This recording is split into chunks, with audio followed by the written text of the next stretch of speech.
বন্ধুরা, আপনি যদি ৭৫ দিনের জন্য বীর্যপাত বন্ধ করে দেন, তবে আপনি এই ৪টি ভয়ঙ্কর উপকারিতা আপনার শরীরে অবশ্যই দেখতে পাবেন এবং তার প্রভাব আপনি নিজেও অনুভব করতে পারবেন। এবং এর পেছনের সায়েন্টিফিক কারণও আপনাকে বলে বোঝাবো।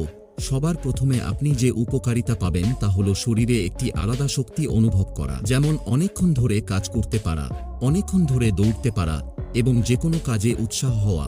২ নম্বরে আপনি যে উপকারিতা পাবেন তা হলো আপনার চেহারায় একটি ন্যাচারাল গ্লো দেখতে পাবেন এবং আপনার চোখ আগের থেকে অনেকটাই অ্যাওয়ারনেস এবং খুলে থাকবে। ৩ নম্বরে আপনি প্রকৃতিতে একজন পারফেক্ট পুরুষ হয়ে উঠবেন, কারণ শুক্রাণু তৈরির প্রসেসটিকে স্পার্মাটোজেনেসিস বলে।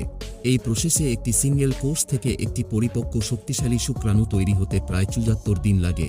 আর এই ৭৪ দিনের মধ্যে আপনি যদি কোনোরকমভাবে বীর্যক্ষয় না করেন, তবে আপনার শরীর আগের থেকে আরও শক্তিশালী হয়ে উঠবে এবং টেস্টোস্টেরনের মাত্রা অনেকটাই বৃদ্ধি পাবে এবং এর প্রভাবে আপনার স্টেমিনা বুস্ট হবে।